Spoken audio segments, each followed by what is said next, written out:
All right, so we are live. Hello, everyone. Welcome back to the Point 3 podcast. Funko Lou, Hero Scroll. We'll have Spider Brando joining us in a minute. But podcast before the podcast, episode 8, we are going to be talking about Secret Invasion.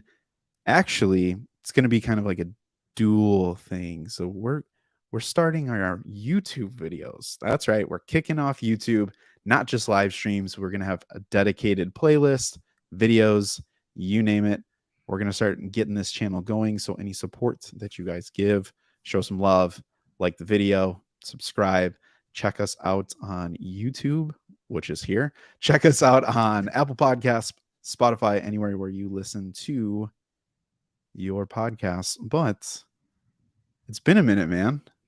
It has. It's been what, a week plus? Holiday week kind of and pushing 2 things days. back. Yeah. Yeah, week and 2 days. Had a good 2 days off, and then dreaded going back to work. I didn't dread it, but didn't want to go back to work. I thought today was Monday. Off. It feels like a Monday, right? It feels like a Monday. Like the roads. This is one thing I'll never get used to. Living where I live now versus where I lived previous to this. Every day was busy. The roads were always busy. There's Sundays here, ghost town. So yesterday it was a ghost town. And it just put me right, like we did all of our Sunday things that we normally do, kind of. I was gonna say yesterday that's what me and my wife did. We did majority of the things that we do on the weekend was done yesterday. We had some family over, they left, and then we just kind of hung out, and it was like, oh yeah, we gotta go back to work tomorrow, but it's not Monday, it's Wednesday. And today I woke up and saw Marvel posting about Secret Invasion, and then AEW on their account being like, hey, here's today's card. And I'm like, today? I'm like, that's not till Wednesday. It's like, no, wait, it is Wednesday.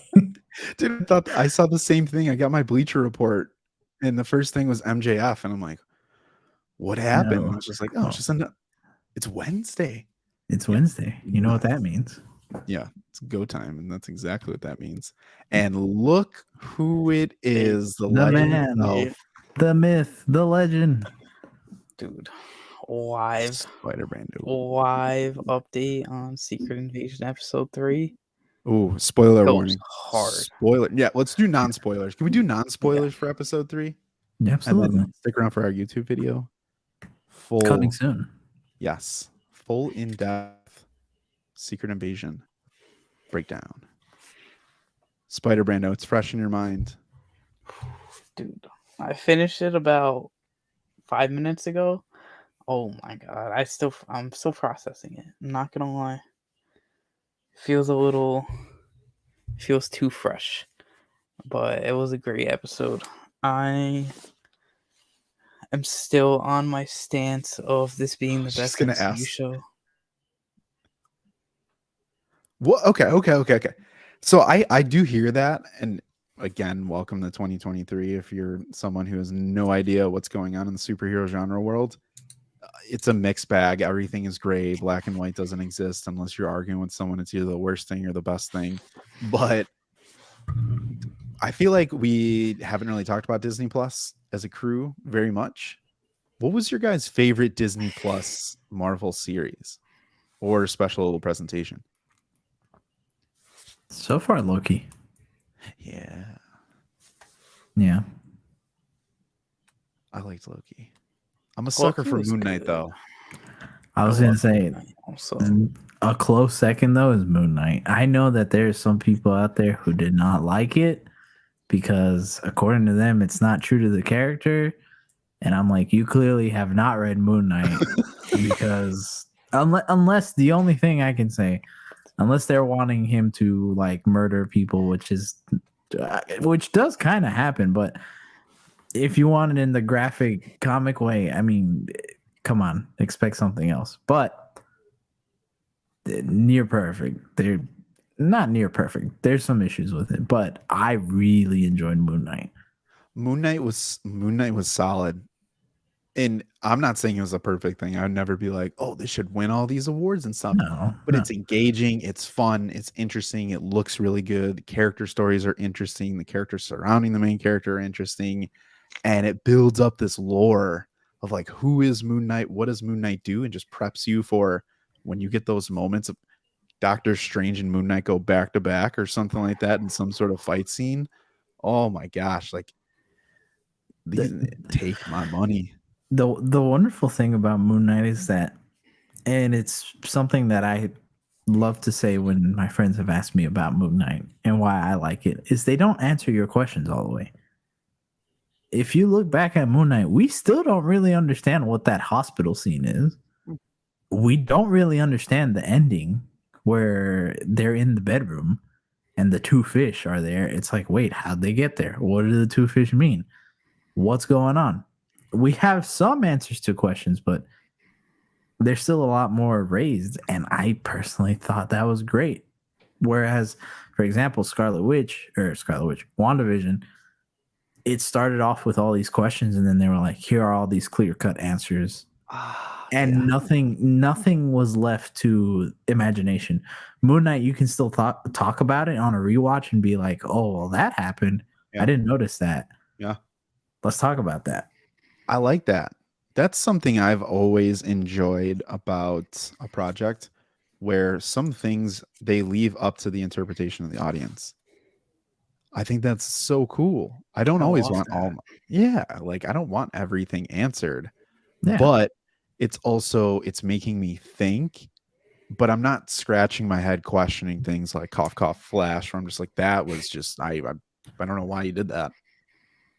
Like I would love an explanation of why you chose to omit reverse flash / zoom from the movie, and then you come out afterwards, and you're like, if there was a second one, you guys would have got reverse flash. If the money came in, you got Supergirl and Batman Beyond. I'm like, okay, dude, if you keep talking, you're getting a swift kick in the butt and like, get out of here. Don't let the door hit you on your way out. Because man, I saw that. Let's talk about that for a second. The way that all these reports that DC has been coming out with, that if the Flash did good, we were getting a sequel of Reverse Flash, where Barry was finally going to question the killer of his mother. Just sitting on the couch like years later, just like, oh my gosh, who did it? Yeah, someone actually killed my mom. Wait. Wow. That's just dumb. And then second, how they were like, hey, if the Flash did good, Batman Beyond was going to happen. Now, as cool as that sounds, I dig Michael Keaton as older Bruce Wayne mentoring Terry McGinnis. I don't mind it. However, DC was never going to give us Batman Beyond. Let's be honest. They were never, ever, ever going to give us Batman Beyond. Don't even put that out there. You know what the funny thing is to that? Is I've seen people online who are saying, well, they didn't want to make... There's two things. They didn't want to make him an older Bruce Wayne for Batman Beyond, and they didn't want to make him Thomas Wayne because they had plans for Michael Keaton's 1989 Batman for a future appearance. So they didn't want to spoil it by having him be set up as a different character. That doesn't make any sense. That is like number one defense I've seen all over the place. Like, they had plans for him. So why put him in the movie? Yeah. Why just not make Ben Affleck that? I don't know, dude. I don't know. The Flash, every time I talk about it, The Flash, it's just a bunch of why didn't they do this? And then I just get angry because The Flash should have been good. So good. It should have been good. Go watch, listen to episode 7 of the Point 3 podcast, the Flash preview. I always think about Spider-Brando when Hero Scroll asks you the question. Was it this one of like, do you regret doing any prep for the Flash? Yeah. I think I asked, what did viewing Flashpoint ruin the Flash for you? Spider-Brando didn't even let me finish the question. 100%. Oh my god, I freaking that was so cool. And especially coming off of Spider-Verse binges of watching Into the Spider-Verse, Across the Spider-Verse, and like seeing an animated movie like that came out before those two even came out, like they did a great job. And DC needs to give us the keys. Like freaking, I don't know if I want the keys. Easily. They could have easily done so much better with that movie. There's one good scene with when he first was like running back into time and like they slow or his run, I guess. I've been seeing it on TikTok a lot recently of him like just slowly starting to run up until they get to the part where he's just waving his hands around. Beautiful, but CW. So I'm going back and I am now watching because we know the casting happened for Clark Kent and Lois Lane for James Gunn's Superman Legacy, David Cornswet and Rachel Brosnahan, and you see a lot of things of like, is it going to be a 1950s inspired? What's the design language going to be? What's the setting going to be? He's supposed to be hope, justice, truth, kind of like a throwback OG version of him, but it's not an origin story. But they're going to do a lot to at least position and fill in gaps that we've gotten in any live action superhero movie. Animated Superman dominates, but I'm just so intrigued. Live action Superman's never been someone who's on my radar. I've never really sought out to watch him, even though Henry Cavill did a pretty good job, I'll say, for the most part. Still have massive issues with the end of Man of Steel and Batman vs. Superman, but that could be for a different episode. I'm watching Superman and Lois, CW show, and my wife looks over and she's like, "You're watching a movie?" I was like, "Huh." I paused it and I was like, "I'm watching a CW show," and she's like, "No." I'm like, "Yeah, it looks all cinematic, the color grading, the film, the sound, like the music. It sounds really good, looks really good, and the story is actually awesome so far in season 1. Highly recommend watching the pilot episode. Highly recommend it. Whole new perspective on Superman in a take. I was not expecting." For sure. Speaking of Superman, something that I had I was wrapping my head around. I was walking this morning and I was listening back to one of our older episodes and we brought up the talk about DC and how nothing matters, and which is sad because it's true. But it really seems like James Gunn is trying to make Superman matter. Just the fact that he's talking about this movie 2 years in advance, this much, right? It seems like every other day or every other week we're getting something Superman Legacy related. So I think that is cool. So my question, what is something you guys want or don't want to see out of this new Superman movie?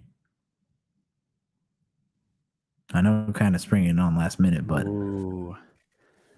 I have one thing I've always said for the longest time, and I can actually talk about it with you guys because what I'm talking about. And then I have something that's brand new that just came up. okay. Spider Brandon, do you have something? I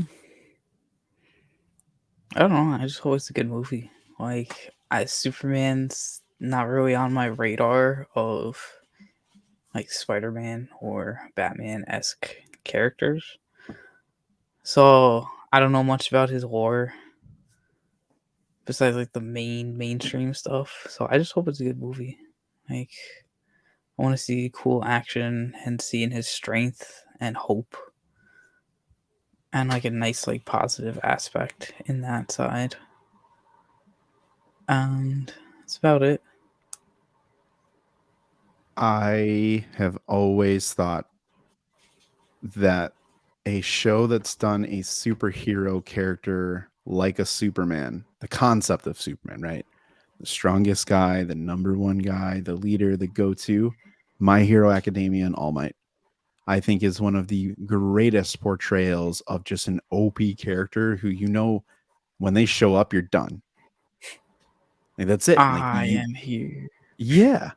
And that tagline, and like you talk about the symbol of peace, a symbol of hope. I don't think it gets any better from a story standpoint in recent times than what My Hero Academia did with All Might from episode 1. Like, you felt like this guy is like the savior. And you can build so many stories off of that. I don't know if you guys have looked up the My Hero Vigilante. If you read that at all? So when I got the whole Miles G. Morales thing and Vigilante thing came out, and I was like, oh my gosh, absolutely yes. And I went right back to starting over My Hero Vigilante. And it's just, I think that they could do something really good with DC if you can establish him as that. He needs a big win, right? But it can't be Zod for the billionth time. That's the one thing that I hope that they don't do is, here's Krypton, here's your heritage, here's Krypton, I am chasing you, I need you, blah blah blah. This will be what, the fifth time we've seen a Zod or something? I think, yeah, like fourth or fifth. Too many times. Yeah. But for me, I think that you need a character like that to establish him, and then you have to find a way to lower his power creep as time goes on in a very similar way that they did with All Might, because it allows others to stand up and take his place and to have those moments quicker than if he's healthy and it's him and Batman. Why would Doomsday show up and you're like, all right, Batman, you got this one? And he's like, no. I absolutely don't. Why would you say that? Yeah. Like now you're just kind of being a D-head at that point. So I don't know if they go kind of the All-Star Superman route. He's poisoned. Something. Maybe kryptonite poisoning. Maybe. I think it'd be cool if they put that in there, but just don't kill him off like they did in the Snyderverse. That was too much.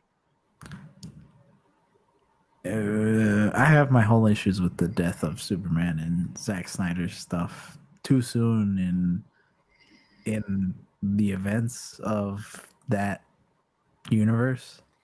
It being his second movie and being like, all right, he's dead. Here's his biggest enemy, Doomsday. I do like the idea of having him be that, where he is that OP character, but also has that human, or not human, but has that fault where he can be beaten. But I think the intrigue of Superman is balancing out he is always going to be OP. Right. And a show that does a very good job of that is actually the animated Justice League show. Yes. Where they're constantly balancing out what he does, what he needs to do, and what he knows he needs to do. And I think that's something that they could definitely explore. Yeah. So something that I personally want, explore the villains of Superman. Superman has way more villains than just Zod, Luthor. I don't even want it to be Luthor. I think Luthor can be like a sequel movie or a trilogy, Max or something, bro. or even if he's part of like their creation of other villains, but like Metallo, Parasite, Bizarro. There's so Bizarro would be a good one. Bizarro could be a great like first, but give him a home. Don't make him like kind of like a Frankenstein, like kind of like a goober kind of thing. Like, no. If they gave him a Homelander treatment, yeah, I'd say something along the lines of like Homelander, or just the opposite of what he is. I don't know. Play with it, right? Metallo. There's just the Elite. There's so many ways you can play with what Superman has, and they just don't. They just are like, no, let's go with the safe thing and another Kryptonian. Well, I don't want that, and I hope they don't do that. So. Well, I'm curious what you guys think here too, because I went through and I was thinking, and as I'm watching Superman and Lois, one thing, they really show how human Clark is, and he has kids, right? And he wants to help raise them, and he knows that him being Superman is going to affect his family. It's already affected Lois now that, once she knew his secret and the toll that it took on her. But also now the kids know, and he wants to be a dad and he wants to be present. So he's always making choices of, do I be Superman or am I father, husband, Clark? And they really play up those emotional aspects of him, of where I can't be everywhere at once. And that's the thing that I think that Snyder messed up on, is you felt that Superman should be everywhere and could be everywhere. He's there at what was it with, at Luthor's event when he first meets Ben Affleck, And then he's in the news shows up of like fire in Guatemala, and this guy just bam, I'm gone in Guatemala, and it's like end scene. Okay, here he is again, and it's like that's what I think you were mentioning, or at least what I take from the animated Justice League. There has to be a team, and when you get the Justice League Unlimited, they're like, we can't handle everything. You guys are metahumans. You're whatever. You're select. You're chosen because we can't be everywhere at once. We need representation across the world to save these people.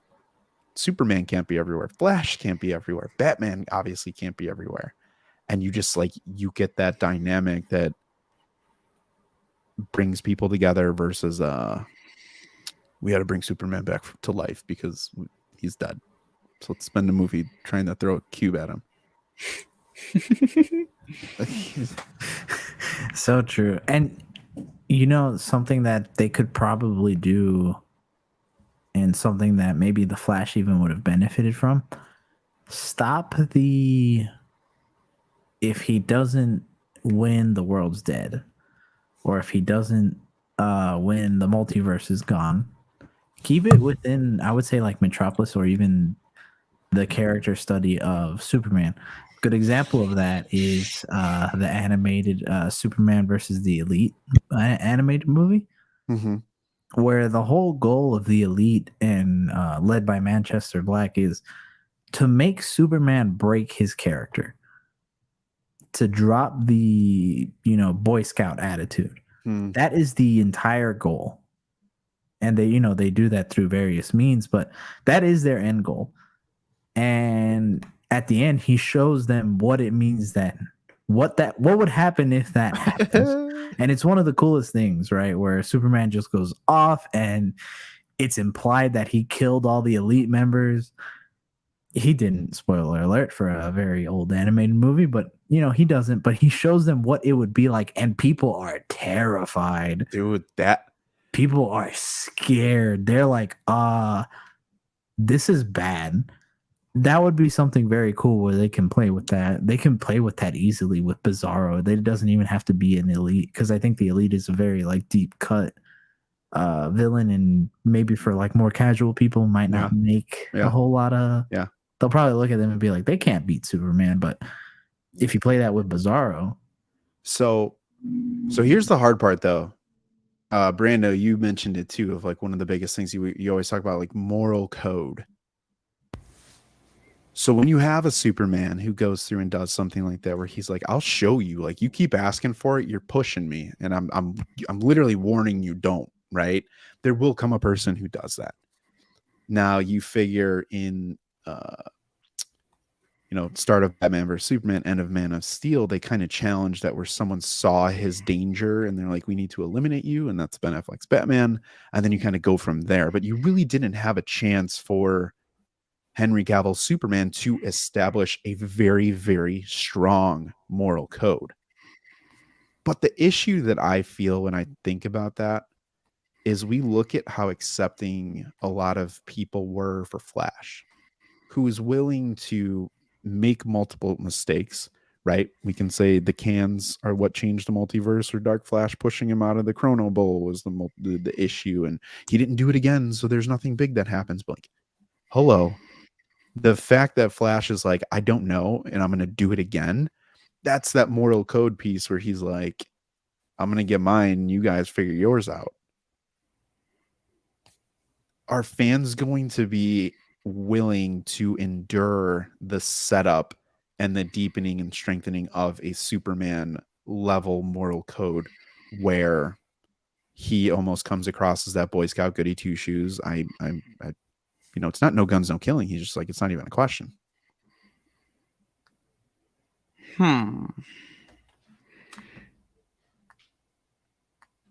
think it'll be a rough one for the fans, just because they'll be comparing it to Cavill a lot, and it's just gonna dilute some people's opinions. Because some people, I know, a lot of people believe that Cavill was like the perfect Superman, at least perfect casting wise. But thought that his movies were the best. I don't know. Like, Superman and Lois has gotten pretty good reviews from, though.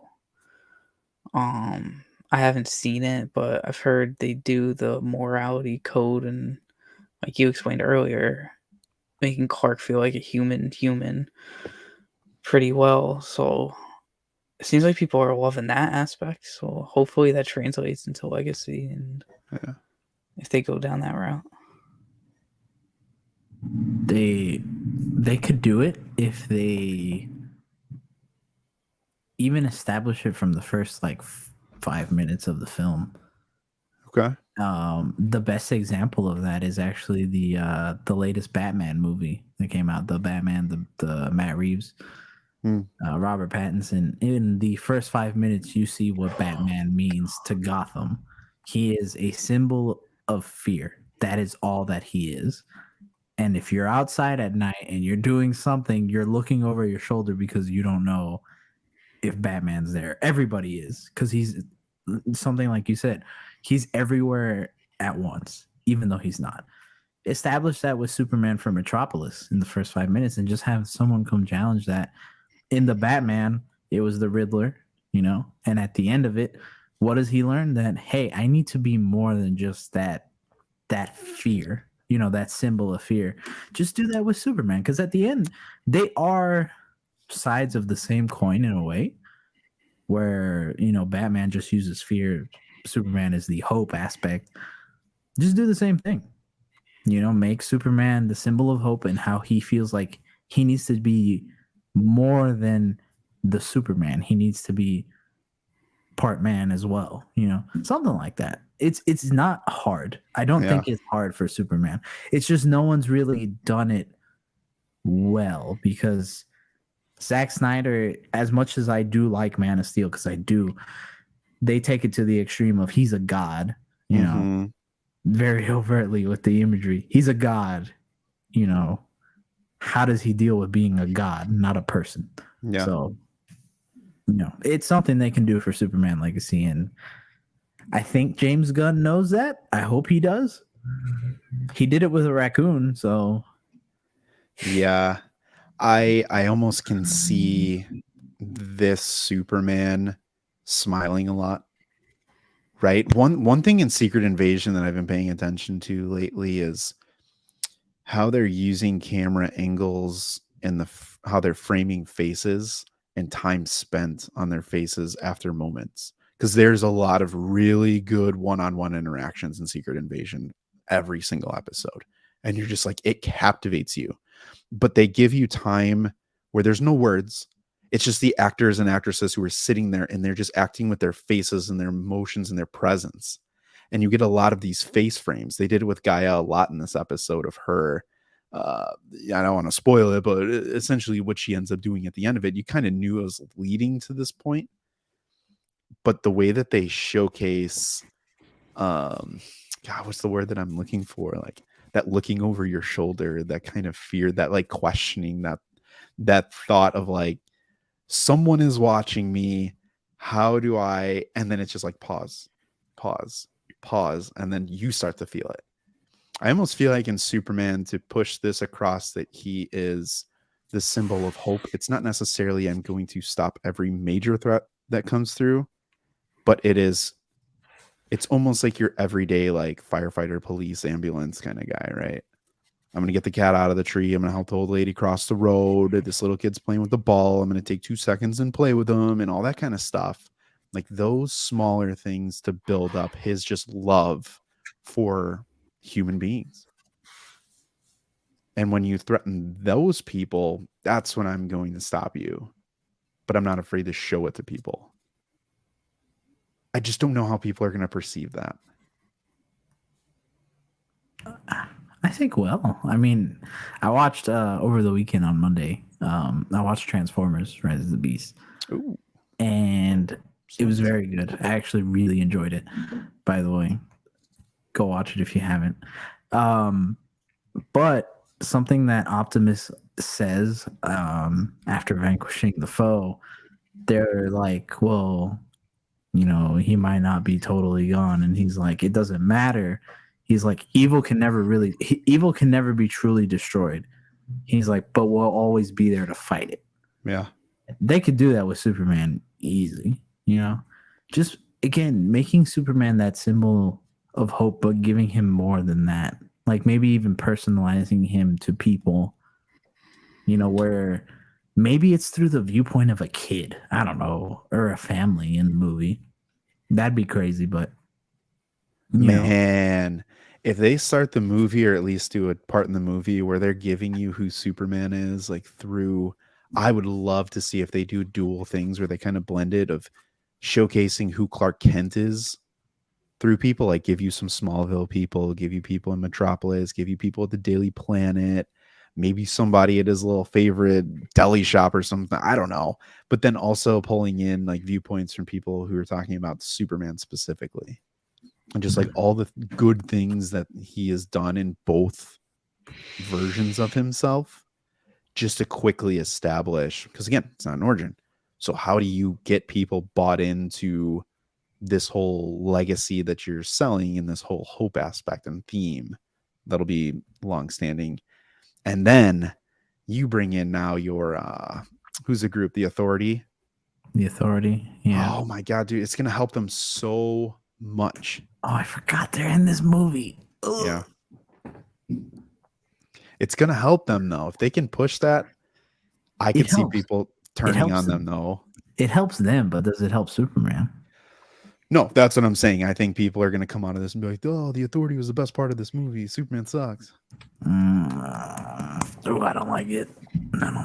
But maybe we do a series or something about like these characters who are introduced, like the Authority. I have no idea who the Authority is. I would love to watch a video on that. Well, I need to read up on them because I don't know a whole lot, but I know they're not like super beloved. So no, I think it's cool though because I can look at them as like a Guardians thing. Because at least from my standpoint, the premise of them is they'll do whatever it takes to protect at any cost, kind of thing. You know what I mean? Like they're not someone who is take names and then kick butt kind of thing. They just kick the door in and they're just like, you're a bad guy, gone. I almost feel like they're a little more boys-ish in terms of how they would be presented, of just doing it, right? There's some event going on.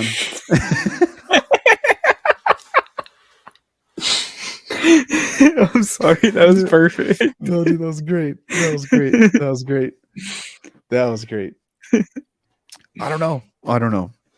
I would love to talk about this again. The first of 3 pillars. Get me Superman back. And for the love of God, just do Wonder Woman, her character portrayal right. And do not make her the T-Pain of the DC universe and have her featured in every movie. I was going to say, what did you mean by that? But then you said that, I was like, okay. All right. I mean, I agree, though. It's interesting. It's so interesting because they're taking these characters in ways that hopefully we've never seen them. Wonder Woman's the only one that they can kind of do just about anything and it'll be new because she doesn't really have a whole lot of stuff to go off of except 2 movies and a very old show. So, but Batman and Superman, there's been so much stuff. And there will continue to be a lot of Superman and Batman stuff. So giving a fresh take while also staying true to the character while also making them interesting again is a challenge. It's an uphill challenge, but it's one I want to see them excel at. I want to see DC do good. I really do. Me too. 100%. Well, is it that time? I think it's that time. Time for us to get on out of here and get on over here. Because we're coming back to we're coming back to the same place. Just not here. Just not live. Well, that was good. It was good stuff. And if you're watching this, thank you. If you're watching this after we posted it, check out the page. See some other things that we have up. We do this every single week before the podcast. And also check out Spotify, and Apple Podcasts. Anywhere where you listen, let us know what you prefer. Are you an Apple person or are you a Spotify person? Spotify, baby. Apple baby. I default to Apple only because it's my own. I share my Spotify, so you never know what's going to. I was on a run. Real quick funny story. It's hilarious. My wife and I both use the same Spotify account. So I'm running and I'm listening to some old podcast from like 2015 from a group that I sent you guys, Stranded Panda. And all of a sudden, like it stops and I just hear music playing. I'm like, what is going on? So I go back to the Incredible Hulk and start playing. It's so funny because my wife calls me and she's like, Spotify was freaking out on me today. Like all of a sudden this podcast started playing and then I put music back on. It was just funny. So yeah, it was It's really- hilarious. but yeah, that's it. Check us out. We'll be here next. Ooh, are we doing next Wednesday live? Or Monday? Depends. We don't know yet. Undecided. Well, that's why you should be know. subscribed because you'll get a notification when we are going to be going live. More importantly, follow us on Instagram and TikTok because they'll know. They'll know. Oh, first. yeah, that's true. That's true. They will be on point with point 3. Oh, and with that, we'll see you guys in the next one.